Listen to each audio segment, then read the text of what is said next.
सभी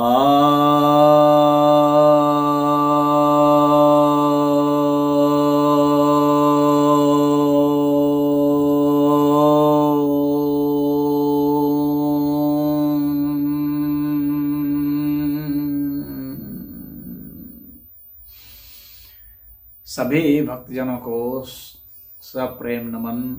भक्तों, आज आपकी जिज्ञासा का समाधान लेकर आया हूँ। एक जिज्ञासा यह आई है कि कुछ लोगों को साधु संत शिष्य क्यों नहीं बनाते हैं,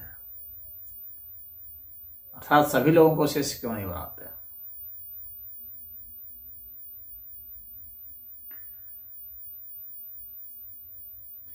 सभी लोग तो सब कुछ नहीं बन जाते हैं, नहीं बन सकते हैं। आप देखे होंगे कि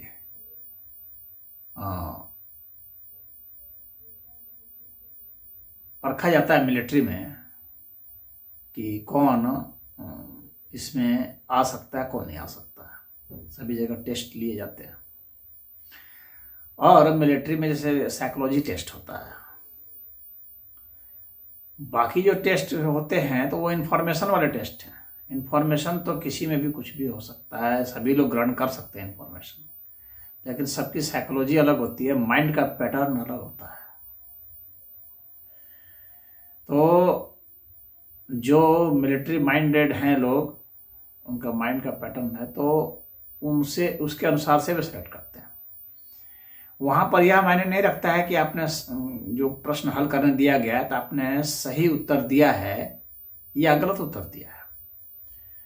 वहाँ सही और गलत नहीं देते हैं, उत्तर उसका वैल्यू नहीं रखता है। और इस चीज़ को विद्यार्थी लोग कम जानते हैं।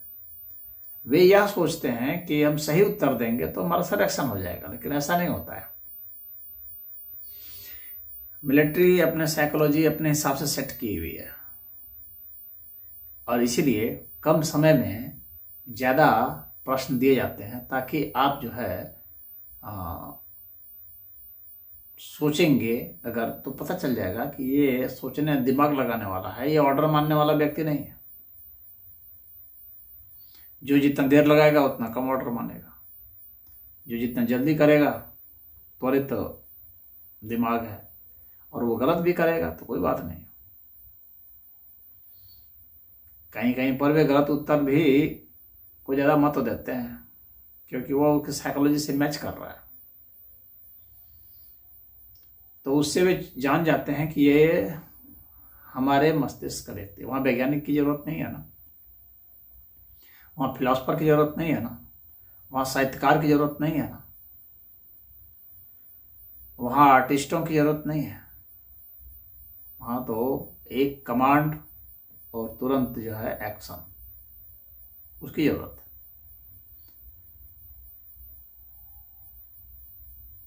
और उसकी देशभक्ति कैसे है, राष्ट्रभक्ति कैसे है, उसकी ज़रूरत है। उसका वैचारिक समर्पण कहाँ है, उसकी ज़रूरत है। देश के प्रति कितना समर्पित है, उसकी ज़रूरत है। वहाँ की सभ्यता संस्कृति के प्रति कितना समर्पित है, उसकी ज़रूरत है।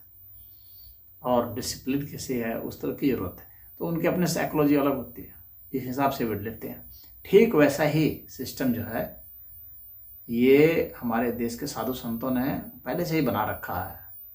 वे समझते हैं कि यह जो है आध्यात्मिक जो है क्वालिटी का व्यक्ति है कि नहीं है, इसमें उस तरह का बीज है कि नहीं, इसका माइंड का पैटर्न क्या है, उसको देखते हैं। तो उसके अनुसार से उसको लेते हैं, क्योंकि उसमें कम मेहनत करनी पड़ेगी और जल्दी फलित होगा। ऐसा नहीं है कि जिसमें वो बात नहीं है वो नहीं हो सकता, होगा, लंबा समय लगेगा, काफ़ी होगा। तो वैसे लोग अनुयायी बनते हैं। शिष्य बनना एक अलग बात है।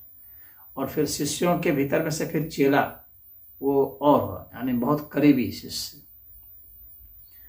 उसका माइंड का पैटर्न करीब करीब जो है उसके दिमाग से एकदम मैच कर रहा होता है। तो वैसे का जहाँ पर मैचिंग बहुत ज़्यादा है तो वहाँ पर ग्रहण बहुत तेज होगा, और बहुत कम समय में उसको सिखाया जाएगा और वो ग्रहण करता चला जाएगा, और फिर वह एक नई चीज भी विकसित कर लेगा। तो यह तपस्वी है कि नहीं है, करेगा कि नहीं करेगा, अध्ययन करेगा कि नहीं करेगा, कितनी कृतज्ञता है, कितनी कृतज्ञता है, आलसी है क्या है, मैंने तामसिक गुण कितना है, राजसी गुण क्या है, सात्विक गुण क्या है, ये सब जो है जो समर्थ गुरु होते हैं वे तुरंत भांप जाते हैं और वैसे ही जो है लोगों को फिर लेते हैं जो उनके साइकोलॉजी में खरे उतरते हैं। तो यहाँ पर ठीक उसी स्टाइल में वो लिया जाता है।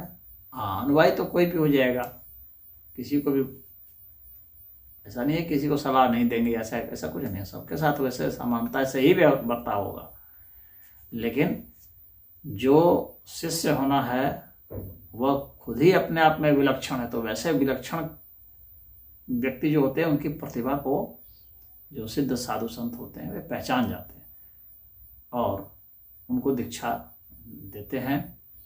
वैसे तो चूंकि संख्या बढ़ाने वाले जो लोग हैं संप्रदायों के, तो वे लोग तो जो आता है सबको दीक्षा देते जाते हैं, चलो संख्या बढ़ाओ, तो उनको क्वालिटी मेंटेन नहीं करनी होती है, उसी में सोचते हैं किसी में से जो होगा होगा।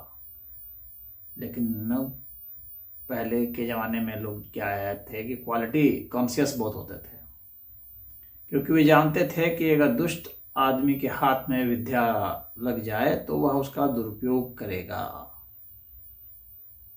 सबको दे देंगे तो दुष्ट लोगों के हाथ में आ जाएगा तो वो दुरुपयोग करने लगेगा और वो मानवता के लिए घातक हो जाएगा, धर्म के लिए भी घातक हो जाएगा, संस्कृति सभ्यता सबके लिए घातक हो जाएगा। इसलिए वे साइकोलॉजी देखते थे और उसके हिसाब से ही उसको सिलेक्शन करते थे। पहले से उसको वो परंपरा भी देखते थे कि इसके पिता क्या किए हैं, इसके दादा क्या किए हैं, तो उसको भी देख के समझ जाते थे कि इसका उससे झुकाव लगाव है या नहीं है, या इसको चिढ़ है इन सब चीज़ों से। तो पूरा पैटर्न देखने के बाद वो करते थे और उसमें बहुत हद तक वे सही उतरते थे और उनके चुने हुए जो शिष्य होते थे वे वास्तव में अच्छा कार्य कर पाते थे। लेकिन ऐसे तो आश्रमों में तो ठीक है, सभी लोग आते थे, विद्या अध्ययन कर रहे हैं, जा रहे हैं, वो तो बात दूसरी है। उस तरह का शिष्य होना एक दूसरी बात है। यहाँ पर आध्यात्मिक शिष्य की बात मैं कर रहा हूँ। एक तो विद्या अध्ययन करने के लिए आ गए शिष्य, तो सब शिष्य हैं, परंतु आध्यात्मिक शिष्य एक अलग होता है, जो कि मोक्ष निर्वाण के लिए जो तत्पर होकर के आया है उसकी बात विलक्षण होती है। और जो किसी तरह की विद्या, जैसे धनुर्वेद भी सीखने आ गया है, तलवारबाजी सीखने आ गया है, तो इस तरह की बातें को सीखने के लिए कुछ लोग आ गए, अर्थशास्त्र सीखने आ गया है, तो वह एक दूसरी बात है। उस तरह के भी शिष्य होते हैं। यहाँ पर मैं आध्यात्मिक अर्थ में बता रहा हूँ। तो काफ़ी देख रेख करके, ठोक बजा करके और जो समर्थ गुरु होते थे वे लेते थे।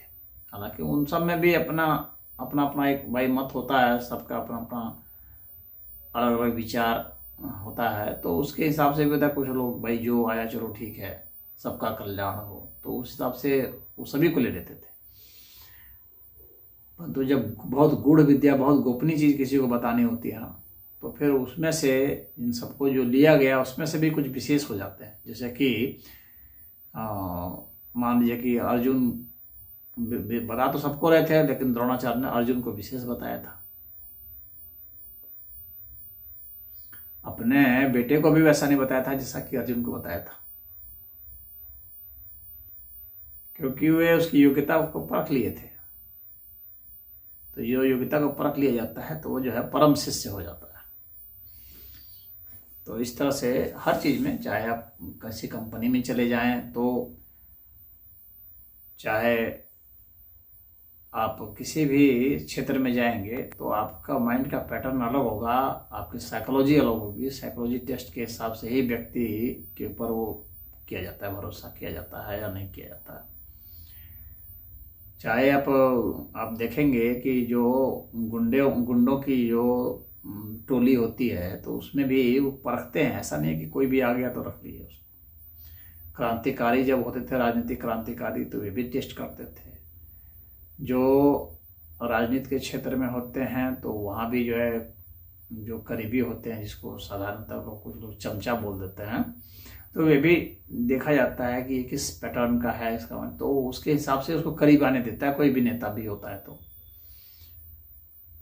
तो उसके साइकोलॉजी को रीड करने के बाद ही उसको करीब आने देता है। तो यह तो सभी क्षेत्रों में है, तो यह आध्यात्मिक क्षेत्र में भी है।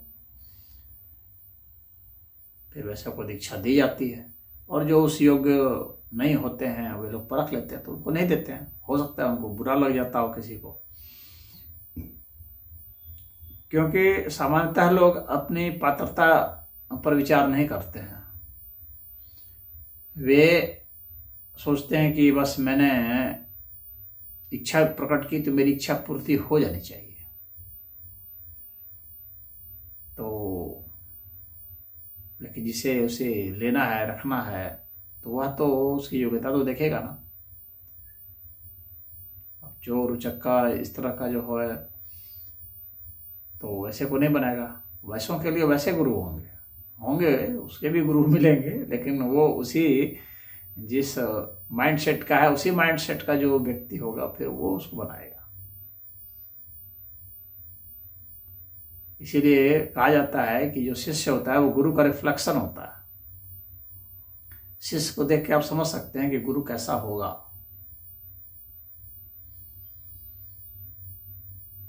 ये ऐसा इसलिए समझ सकते हैं क्योंकि उसका माइंड सेट उस हिसाब से है, इस हिसाब से गुरु का है, तो गुरु ने उसको सेलेक्ट किया है। शिष्य सेलेक्ट नहीं करता गुरु को, गुरु ही सेलेक्ट करता है शिष्य को। जो देखता है कि ये ठीक है, जो मैं सिखाना चाहता हूँ, जो मैं समझता हूँ, उसको ये समझ सकता है, तो वैसे को वो रखता है। तो इसमें इतना ही है, वैसे को दीक्षा दिया जाता है। तो अगर आप जाएंगे तो कई तरह के मिलेंगे, ऐसे भी मिलेंगे जो सभी को दीक्षा दे रहे हैं, सभी को बुला रहे हैं, आ जाओ भीड़ बढ़ाओ। तो जिनका भीड़ पर जोर है, संख्या पर जोर है, क्योंकि आजकल डेमोक्रेटिक सिस्टम है, जिसके पास ज़्यादा संख्या है उसी को बड़ा माना जा रहा है।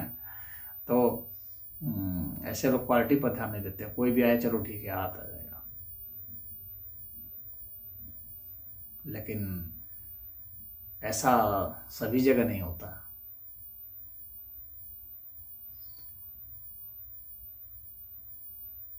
हर जगह नंबर पर ही ध्यान नहीं दिया जाता है, उसकी क्वालिटी पर भी ध्यान दिया जाता है। तो जहाँ पर क्वालिटी कॉन्शियस व्यक्ति होगा तो वहाँ पर तो वो माइंड पैटर्न देखेगा ही, टेस्ट साइकोलॉजी टेस्ट लेगा ही, क्योंकि बाकी सूचनाएं तो किसी को भी सिखाई जा सकती हैं, लेकिन उसका स्वभाव जो है, उसका नेचर जो है, उस हिसाब से ही वह बर्ताव करेगा। बिच्छू को कुछ भी खिलाएंगे पिलाएंगे तो उससे जो बनेगा तो जहर ही बनेगा। नीम को कितना भी गुड़ से और दूध से, घी से सींचेंगे तो नीम कड़वा ही होगा, क्योंकि वो उसी पैटर्न का बना है ना, उसकी जैविकी वही है। तो हर एक व्यक्ति की जो जैविकी होती है वो विलक्षण होती है, और उस विलक्षणता को सभी नहीं पहचानते, लेकिन समर्थ गुरु पहचानते हैं। तो ठीक है, हरि ओम।